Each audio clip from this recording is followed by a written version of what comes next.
Welcome to QI. We're off on our H for holidays this evening, leaving behind Hartford, Hereford and Hampshire in favour of Hong Kong, Honduras and Hawaii. Hitching a ride along the way are the globe-trotting Rich Hall, the jet-setting Rob Brydon,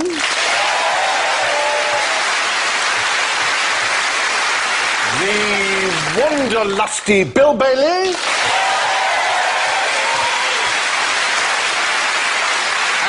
the itchy-footed Alan Davies. Now, before we set off, let's hear a bit of world music. Rich goes... Lovely. Rob goes... Oh, I suppose it's a Welsh harp, probably. Bill goes... Oh, and Alan goes...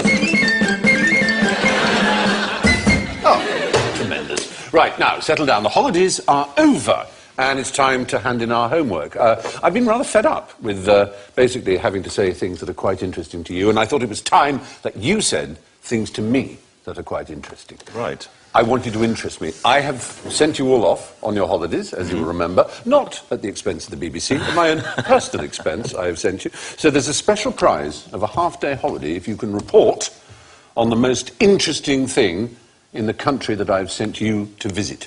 Rob, you should start. Where did I send you? Where did you go? You sent me to Hungary. Hungary? Yes. Because it had to begin with an H. Had to begin with an H. That was the fiendish plan, very fiendishly clever. And I went to Hungary, Stephen. And were they wearing trousers as tight as that? They were... well, I was, interestingly enough. You did? I Good. wore trousers very much like that, and with the long sock, of course. We know about your long socks. Don't we just? Yeah. I went to Hungary, and I'll tell you what I brought back for you. Yes. Curious. Ooh. Interesting. What am I showing you? No gloves. Yeah, no gloves. I know. Jazz hands? A really bad glove puppet. Glove puppeteer who really has lost the plot. Yeah. Naked glove puppetry. No, very clean hands. Clean hands Yes. and Hungary. Can we think of a connection? Are they jumped up in the corruption tables or something? Is that a sort of a euphemistic? No, it's very literal. Very literal. Oh. Ooh. They don't wipe their bums. No. Oh! I don't think there's a need for that, Aaron. I don't think there's a need for it.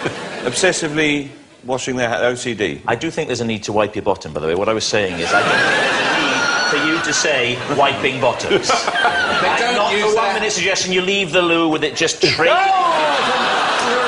They do wipe their bottoms, but they don't use their hands to do it. Yeah. How else? You'd have to have a mighty appendage to do it any other way, wouldn't you? You'd be like an elephant cleaning itself. Just whipping it. Right, okay, let's leave the lavatory now. You can train a wombat to creep up behind you and just... I've been trying for years to get my wombat to do that. Clean pair of hands. Yes. Think, if you will, of medicine for a moment. Where might I be going with this? Medicine. That illustration is very helpful. Surgeons. The importance of surgeons having clean hands. Scrubbing up, they call it, don't they? Thank you, Stephen. Yeah. Scrubbing up, as Stephen says, yes. Yep. That's it. Opening doors and taps. Doing the taps like that, they do. Yeah. Before you know it, you've got a Eurovision act, haven't you? Look at that. Especially you've got these on, they look... For a long time, they didn't realise, doctors and surgeons didn't realise, that it was actually very important to wash your hands before you operate, because they weren't aware of the transference of germs. And it was Ignaz Semmelweis, a Hungarian, and he came up with this theory because he was at the Vienna Infirmary, you see, I've never sounded this knowledgeable on this It's show. very impressive.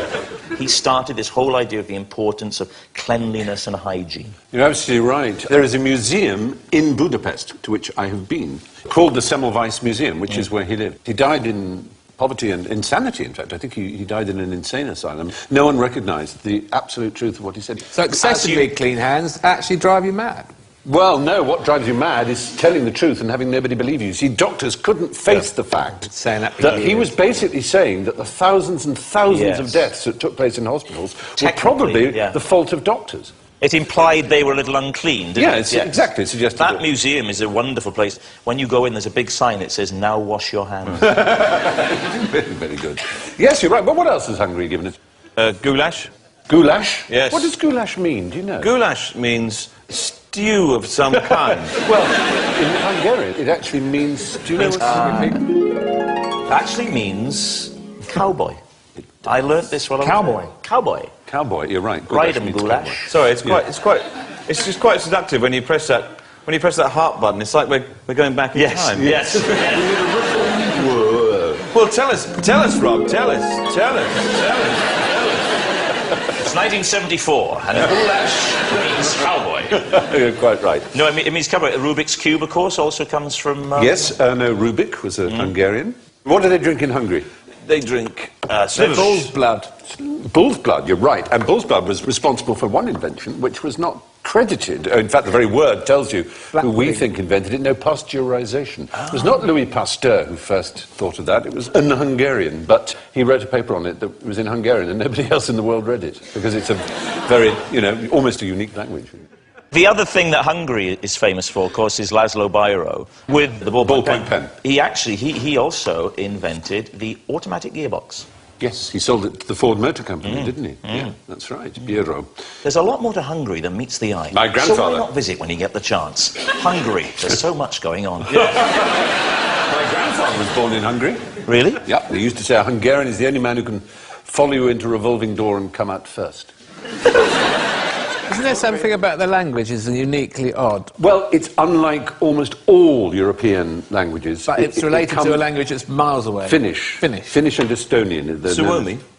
Suomi, yes. Yeah, the Finnish language. Known as... Yeah.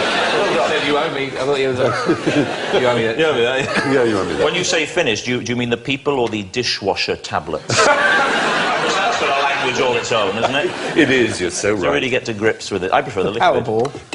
You get all the power balls out. Yeah. You can sell them to teenagers at a disco for 10 quid. Wow. They don't get high, but their insides are fantastically clean. Yeah. Wow. Yeah, when they go to the toilets, they clean them. Yeah. Well done. No, well done, Rob. That's excellent. I'm going to give you a lot of points on that. Yeah. Rob went to Hungary, where they invented washing your hands, pasteurization, the Rubik's Cube, which you mentioned, and arguably the word hello. Did you know that? Because of the telephone? Yes. Edison's... One of his assistants. Went hallom. Hallom. Hallom. Which is the... Hallom. Hallom means I can hear you. Yeah. In I hear you. I'm not so sure if... I think that sounds a bit fanciful to me. Yes. Not that it means I can hear you, the fact that that might then have bastardise caused us to into use hello. the word hello on the phone. I'm not buying that. Okay. Which is why I didn't bring it up. Yeah, fair enough. I used to collect stamps for about 6 months when I was 11. And you could send off for packets of stamps. Yes, I remember. About 40p or something. Yep. And you would get lots and lots of... Triangular ones and... That I shapes. called Magyar stamps, but apparently they're modular. Those ones. Yeah. You'd always get loads of those. And they must have printed a lot of stamps, or... No one was sending any letters there, or maybe... I collected stamps for a very brief period, like you, as maybe my early teens, and I gave it up. I thought to myself, philately will get me nowhere.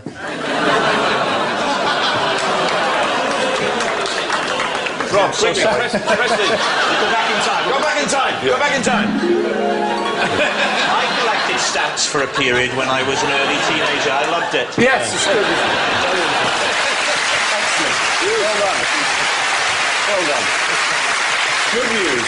So, Hungary, great success, lots of points.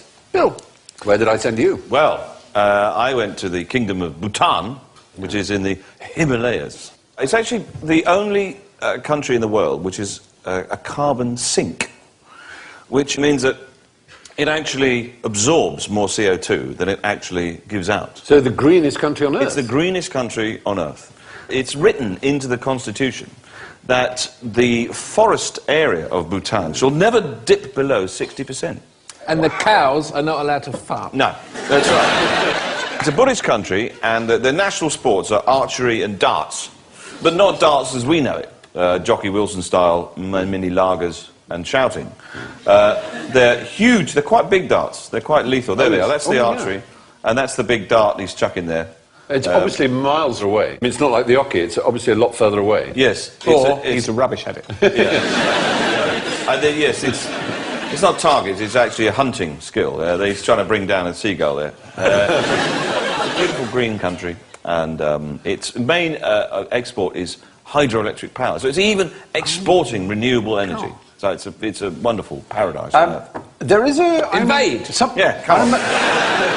I remember something about penises, though. A friend of mine went there and sent me back a photograph of penises. Yeah, they paint phalluses on the doors as a fertility symbol. Which is, so you see... Wow. Actually in full flight. Well, yeah. That seems to be quite a graphic one. Look at that. Goodness me. Yes. So that's probably a monastery of some kind. So the monks, this is part of the religious thing, is it? The monks, yeah. The monks would... Yes, it's an very old sort of tradition, but yes, it's a Buddhist country, so it's very sort of peace-loving and beautiful place. The general state of Bhutan is measured not in money, but in happiness. It's a sort of their equivalent of currency. It's gorgeous. Well, I have to say, Bill, that is fantastic, and it makes me want to go there. I've never been. Thank you very much, Bill Bailey. And Thank you. Bhutan. Thank you very much.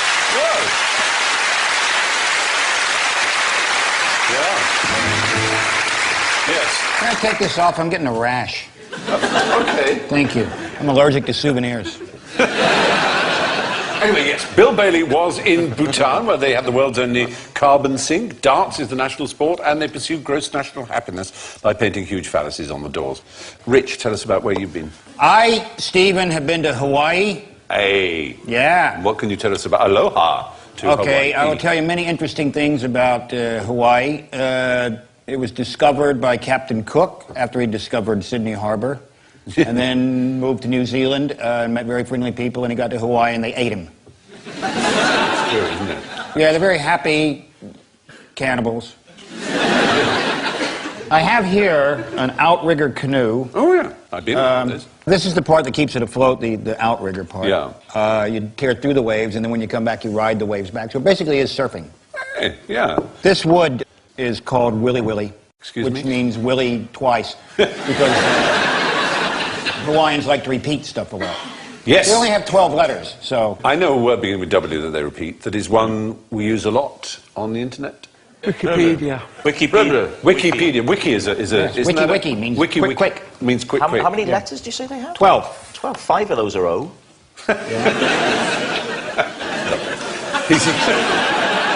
Hawaii 5-0. Yeah. Oh, done. See. Nobody got it. I thought you were just going, ooh. No, I go Hawaii 5-0. Oh, very good. Some of them come with like a sort of a pamphlet to explain them. If you just read this, please. If you just read this literature about that joke, you'll enjoy it much more. So what kind of... There's also a word, if you can't think of a word in Hawaii, you just say "dakain." Right. Huh? And that means any word you can't think of. So it's a fantastic way of communicating. The majority of land is owned by the Doyle Pineapple Company. Doyle? Dole. Yeah. Dole. I thought they'd sold out, because I was there a year and a half ago, and they'd closed down some of the pineapple plantations. They bought it back. Just Oh, after have we they? left, yeah. Oh, okay. And the highest mountain on the planet is in Hawaii. Yes. Why do we say it's higher than Everest? Because the island of Maui is actually The whole a thing mountain. is And the mountain. the mountain itself is called Mauna Loa, and from the If you count from the base.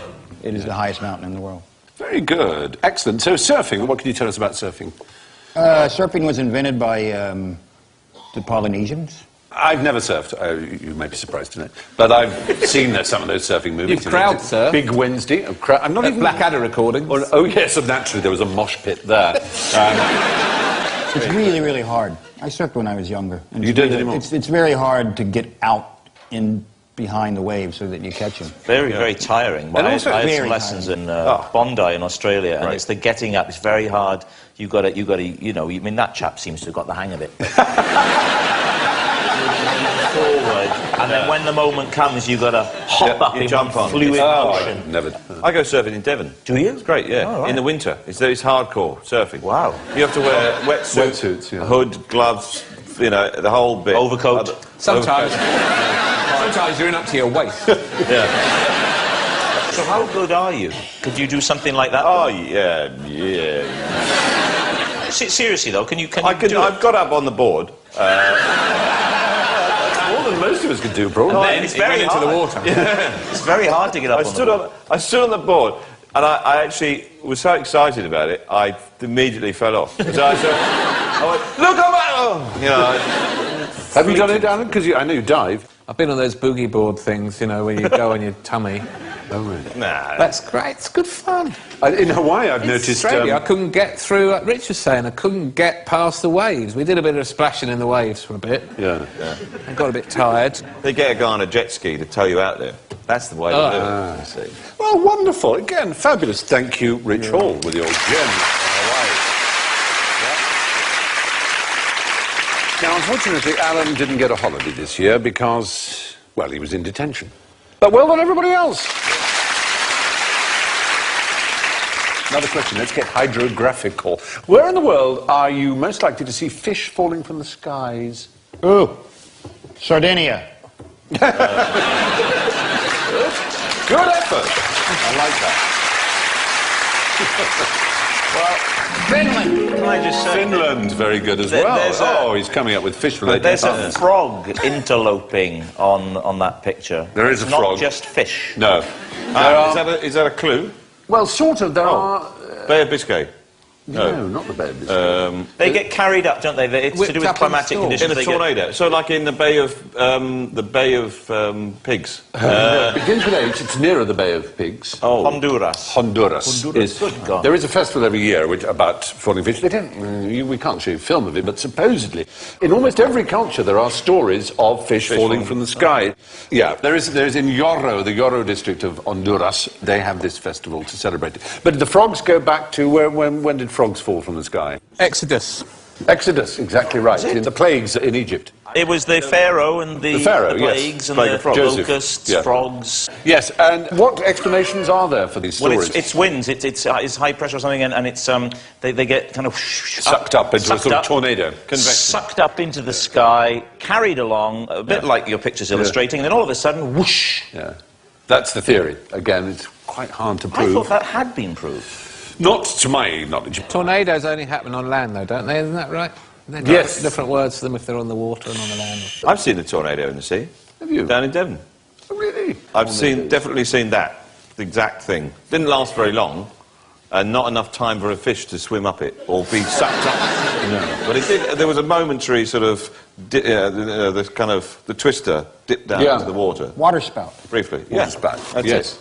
Well, yeah, that is one of the theories. Another is that a river or the sea may, at night, burst over somewhere, depositing fish, and then withdraw, and people see the fish in the land where it shouldn't be and assume that they've dropped from the sky. But it's certainly true that fish eggs drop from the sky. Yes. Why would that be? Birds eat them. Birds, exactly, birds, yeah. yeah. So, and occasionally they will hatch because they're down in water and puzzle people.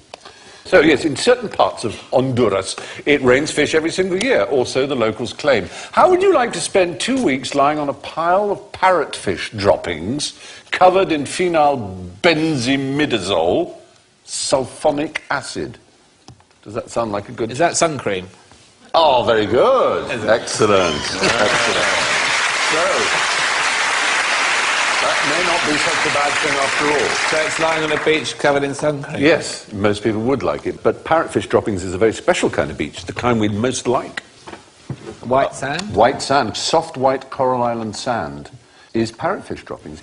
It's called a parrotfish because it has a beak, like a parrot's beak, and it scrapes away and eats at coral, and it excretes this white sand. And each fish will excrete over a ton of it in a year. And there are lots of them. And that builds up as the white soft sand that is the particularly prized sand of such a beautiful island as that, for example. Each fish excretes a ton of... Yeah. What? Yeah. What a Single little fish. parrotfish like It's that. not- yeah. Every single day it's eating it. It's a ton a It's year. eating a ton of... Well, I suppose, yeah, you're pushing out. constantly... So how much does processing. the average man excrete in a year? I don't know, I'm looking at you. Why would you know that? I'm afraid I don't Your know. classical education has failed you. Stephen knocked that up in an afternoon. The average man will excrete the Isle of Sheppey. By lunchtime.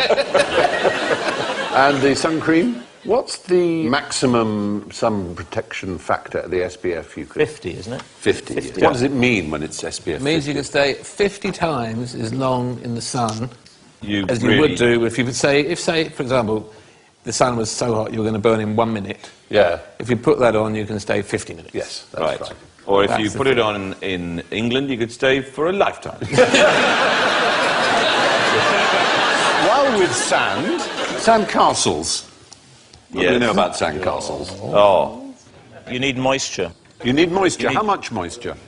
I would guess, having some experience of this, about a third of the overall amount of sand. Actually, it's found out to be an eighth. Yes. Yeah, by people who are very serious about it, and these are sandcastle competitions, and sand sculpture, as they call it, rather, and you know where they have the world championship for California, I bet. You'd think it would be California. We might even have a picture of a sand sculpture competition, and you might be able to guess where that is. Spain. Canada. It's Canada, yeah. It's in Good Lord. Vancouver.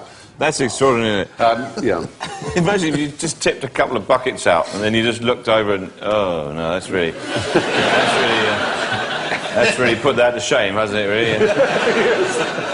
They do take it very seriously, but there are very strict rules. 6 metres by 6 metres is your patch. You're No only Americans allowed to have been use first sand in your square bit, and you can't add anything. No adornments, no little flags, no flour and sugar, which apparently some cheaters use. To give it a bit more consistency. Though once you've finished, it's then sprayed by the judges so that it doesn't sort of crumble, and then it's judged.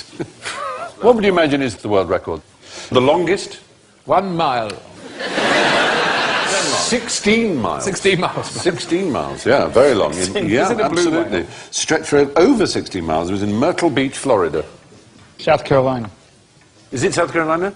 It is the redneck capital. You would not wish Myrtle Beach on anybody except Is it a bad place? except a bunch of those kind of people. How y'all doing? Woo! That's Myrtle Beach, South Carolina. Is this a 16-mile-long beach that somebody then said was a beach sculpture? In the shape of a In the beach. shape of a I've got beach. it. The perfectly representing a beach. Yeah. And go to the judge. Here it is. It's a beach. Yeah. Oh my God. What do It's you think of brilliant. that? Well done. Anyway, there we were, somehow talking about sand and talking about coral and how lovely it all was. The sand of coral beaches is made from the excrement of parrotfish. Now, what's so lucky about the unluckiest man in the world? That's not him, incidentally, but that's an amusing assemblage of superstitions. He got killed by a horseshoe. Yeah, well, this man is either the unluckiest or the luckiest, depends which way you look at it. But Something like he's had more operations or accidents or anything, Well, bear in more mind- claims direct things than anybody else, and That's he's still alive. Yeah? bear in mind that we're after places and countries and things beginning with H. So that is about, and if I tell you his name, this may help. His name is Tsutomu Yamaguchi. I say is, he actually died in January 2010. At age 93, so he lived a long time, so he wasn't that unlucky, you may say. So, where's the H there with the H? Yamaguchi would suggest he came from... Holland. Harwich. You can do better than that. I'd have said Japan. Japan. come from Now Holland. think of a place in Japan that begins with H. Hokkaido. Hiroshima. Hiroshima. Hiroshima. Oh, Right. It was, he was... Bomb landed on him and it Yeah. bounced off. No. He was in Hiroshima on business when the bomb went off. Yes. He was badly burned. He spent a night there. He went to hospital in Nagasaki. The next day, he got on a train, bizarrely, which shows you that even though the atom bomb fell, the trains were working. So he got on a train to Nagasaki, and a bomb fell again. And he was celebrated. He became a sort of hero, but only in his 90s. He was officially recognised as the man who was bombed twice. He claims that there were over 100 people he met who also had that same or a similar experience. And he had a network of friends. But he was a cheerful fellow, and you see, he lived and looked cheerful and died aged 93, so... Isn't that cheerful, is he? No, well, wedged between two mushroom It's clouds. happening again. Yeah. What are the chances? Yeah, it is astonishing. He's either the luckiest because he survived an atom bomb Well, I twice, suppose. or the unluckiest because... But he lived to 93, so he didn't have, he was not, his life was not curtailed. No, exactly. But the thing is, is the glass half empty? That's Is it half full? Either way, it's radioactive. Well, so don't drink it. And he never got on a train again, I can tell you. But the astonishing thing to me is that you drop an atom bomb on Hiroshima and the train service is working the next day.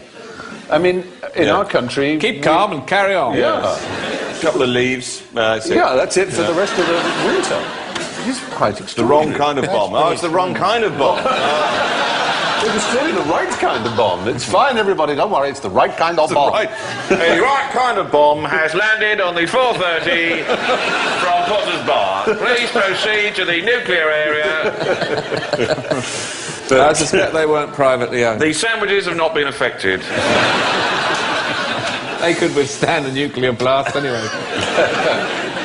Well, there you are, extraordinary man there. Tsutomu Yamaguchi. Either the luckiest or the unluckiest man in history, hit by 2 nuclear bombs, survived them both. But what was the largest steam engine of all time used for? I don't know. The SS Great Britain. No. Again, places beginning with H. Oh, huge boat. Holland. Holland. What? I said Holland before. Oh, did you say? Will it be reclaiming land? Yeah, you're absolutely right. Tugging the sea back. Exactly, reclaiming land, the polderland, they call it in Holland. Some might say that the Haarlemmermeer is the largest man-made structure, if you can call it man-made, on Earth. I mean, it's obviously nature, but it's kind of... Schiphol Airport is on reclaimed... First to go when the old polar cap melts. Pull. I'm afraid it will have a bit of trouble. They will. It's a constant battle against nature. Schiphol. It's a crazy place. Yeah. I went through Schiphol Airport and I had a guitar with me, and the bloke said, "Excuse me, what is in the case, please?" And I went, "Oh, here we go. Here we look at the drugs." So I opened up and I went, "It's a guitar." It's a guitar. They're so cool, the guys there. I went, "It's a guitar." And he opened it and went, "That's no guitar. That's a Gibson 71 with a flying pickup."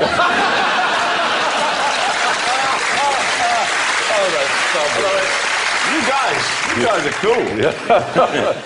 Hey, let's jam a little bit. No, I've got to go. You're weird. Charming English friendliness. Hey, we have an amplifier system in the customs office. Come on, guys.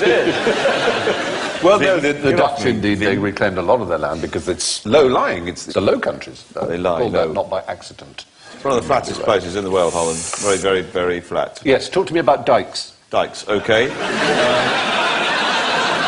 right. Then, in a normal way, or in some crazy kind of double entendre way? What is a dike? A dike is a kind of a levee, as you would say. What's the difference between a dike and a dam, then? Well, it is an old word for dam, actually. It means much the same thing. Yeah, the famous story of the boy that put the finger in the hole, to stem in the dike, Yeah. and to stem the flow. But the odd thing about that story is that it's not Dutch. Oh, is it not? No, it's an American story written in the 19th century. Is it? Yeah. And most Dutch people don't know it, but they know so many Americans and British people know it. They actually have statues of this little boy, Hans, or whatever name they choose to give him, who put his finger in a dike. Oh. Why dike for lesbian? Oh, no, that's a tricky one. Well, bulldiker was the original phrase. It was a verb to mean to engage in lesbian activities. It was attested from 1921, because about 20-odd years before that, the word dyke was slang for the vulva. Good Lord. Yeah. Oh, right. Yeah. Oh, I thought it'd why be don't they just interesting. call it a family run around with an excellent safety record?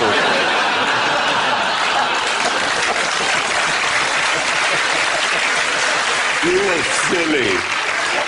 I am a bit silly, Stephen, you're You are right. silly, but very charming. The largest steam engine of all time was used to drain a large chunk of the Netherlands. Now, imagine you're in the middle of Epping Forest, and you know that the closest pub is due north. Where you want to be is due north, but you haven't got a compass. How can you make sure that you walk straight to this pub that you know is due north of you? We follow the trail of sovereign rings. Let's imagine there is no... Get find a tree. New road and it goes straight north right the way through. Well, if you found it, that would be helpful. Listen. You find a tree Yeah. with moss on it. Oh. And then moss. He's right, And I've heard on the that. opposite side, He's right. it's dry, and you sit there and wait for someone to come along and ask them where the pump is. Now, you had heard, and many people have heard, and seem to think that moss grows on the north side. Of trees. But it's not true. Find I mean, it will pine grow on the needle. north, but also on the south and the east and the west and the southwest and the So north. basically, don't rely on that as a kind of That would tracking not be helpful. skill. What other ways are there of finding north The without a sun compass? rising and setting, that's quite a good one. Due east and due west, but only in an equinox, which is, only happens twice a So year. wait for an equinox. Wait for an equinox, which might be difficult if you're... No more than 6 months. Well, you might be near the solstice in the opposite, so it'd be a long wait.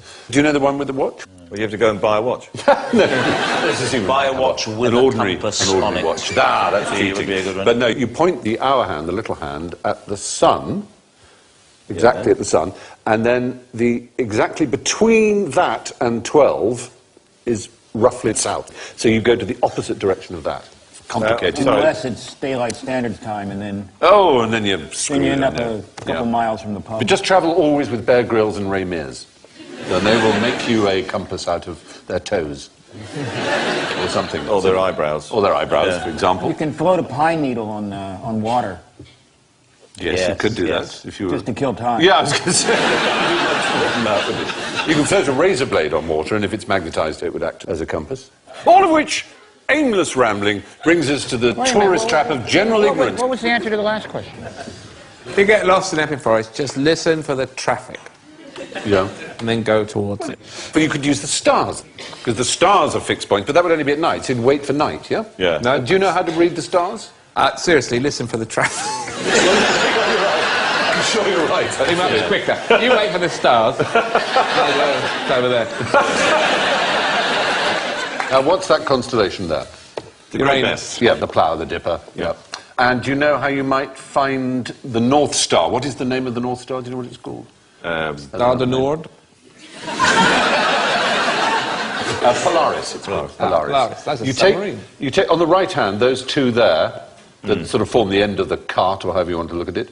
If you follow them up in a line, you will get to the North Star above, which is, as it were, hangs over the North Pole. You just keep heading towards it. As it were. And as it were, yeah, but Yeah. you look at it and you just keep on your heading north. That's it. I mean, they're mostly really good navigators, even today use it still. If things go wrong with their GPS system or whatever, they know that it's a degree out and they know how to compensate for it over long distances. But it's still very reliable. There are 57 stars Unless you're that are in the used. southern hemisphere, then what do you use? If you're in the southern hemisphere, yes, I guess you use the Southern Cross, do you? I don't Yes. know. But the strange thing about humans, if you are lost, you probably hear people say, "Well, I ended up where I started." This happens all the time. If you blindfold someone and tell them to walk in a straight line, within 66 feet, they will be back where they started.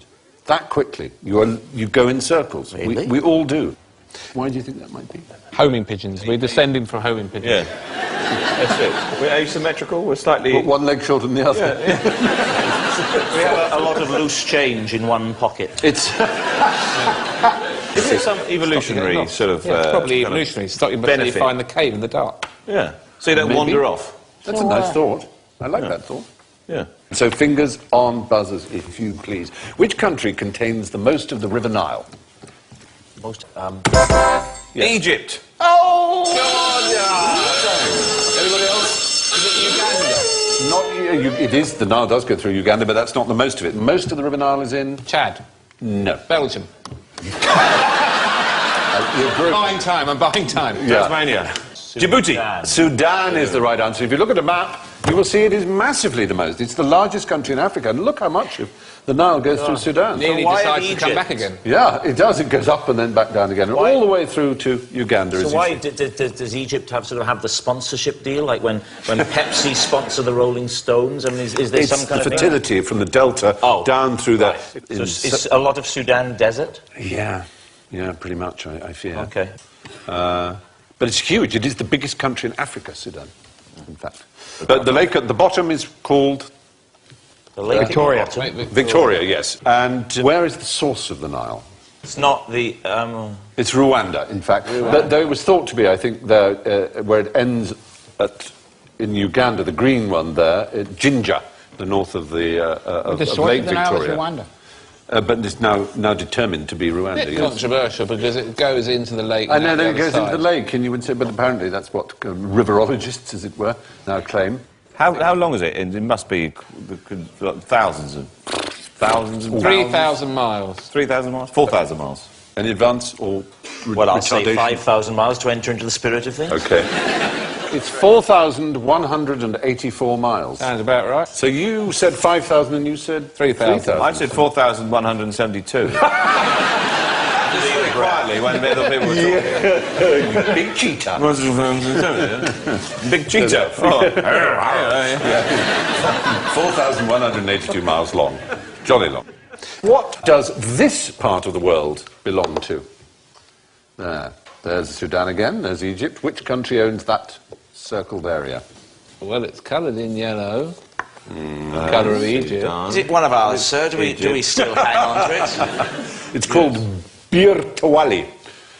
Does it belong to Sudan or to Egypt? Which do you think? Sudan. Oh, what a pity! 50-50 ball. You muffed it. Yeah, so it belongs believe to... It could have been the other one then. It could be the other one. Yeah? Yeah, the one above. Which is... The one maybe. Yeah. But what's that other stripy area Well, next to it? good question. That's queering my pitch, and no mistake. Yes, Also. well, we don't Oh, know. wait a minute. Isn't that the loose coalition area between Egypt and Sudan? Yeah. The Libyans own it. It's known as the Halaib Triangle. Is the British drew that straight line and said you can be Egypt and you can be Sudan.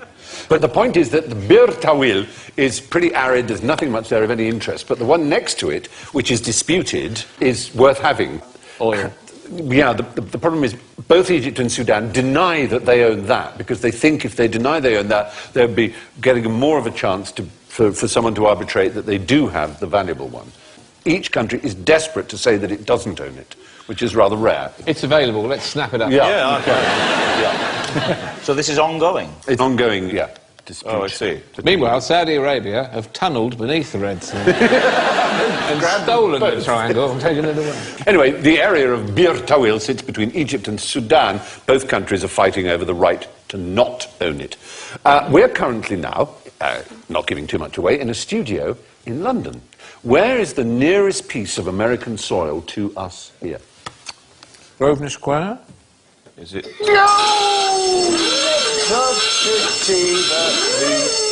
The fact is, most people wrongly think that you're right that the American embassy is in Grosvenor Square at the moment, though they're about to move it.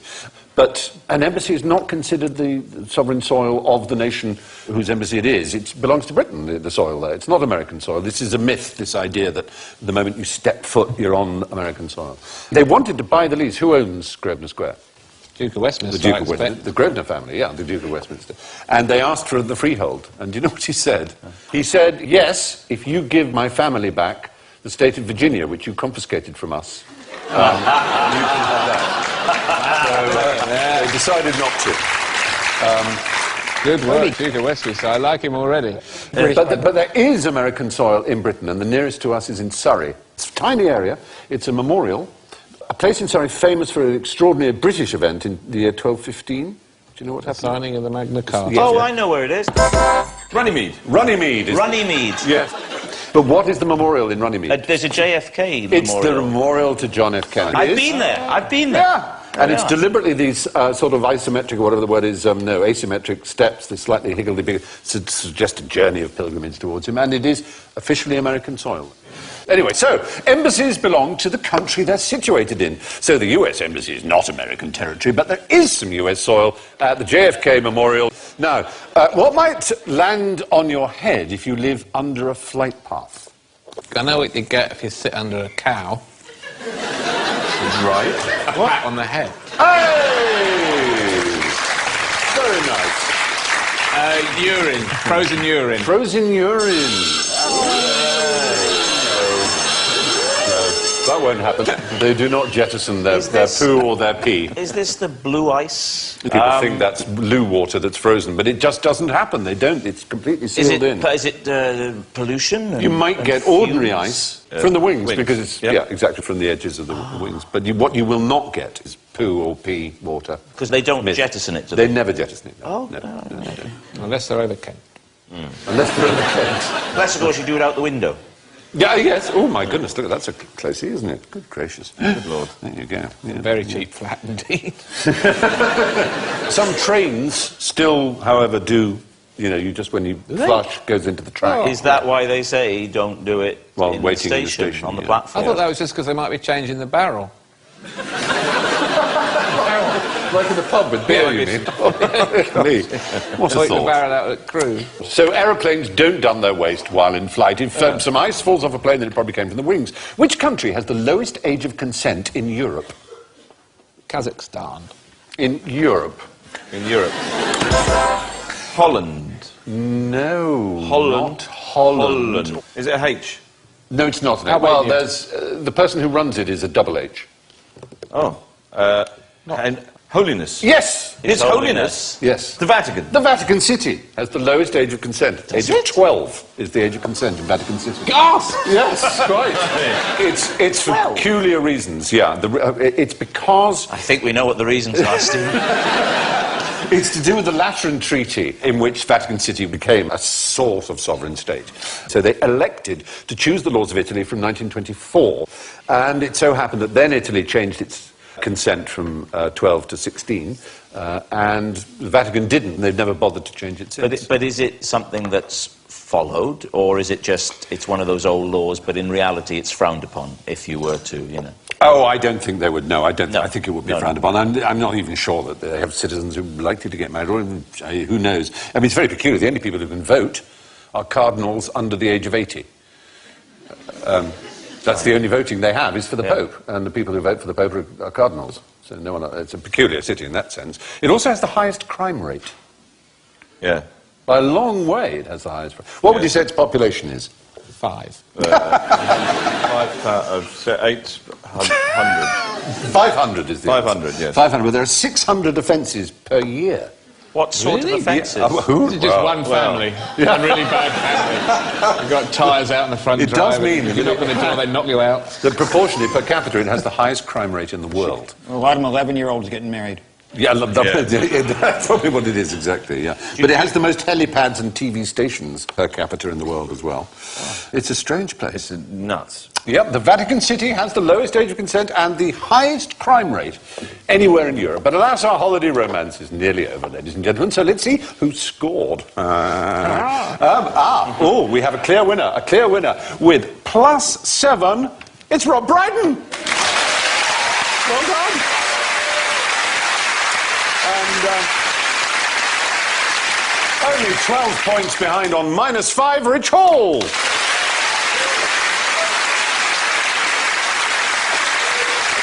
And in third place on -22, Bill Bailey.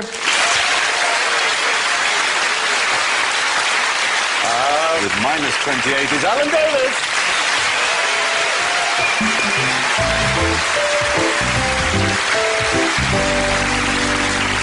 So, all that's left for me to do is to thank Rich, Rob, Bill, and of course Alan, and I leave you with this. As the extremely fragile jazz singer Billie Holiday said, Mom and Pop were just a couple of kids when they got married. He was 18, she was 16, and I was 3.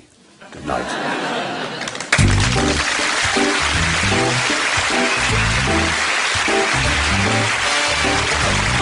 From a tough childhood to life as one of the country's most successful comedians, a profile of Eddie Izzard. Next here on BBC Two.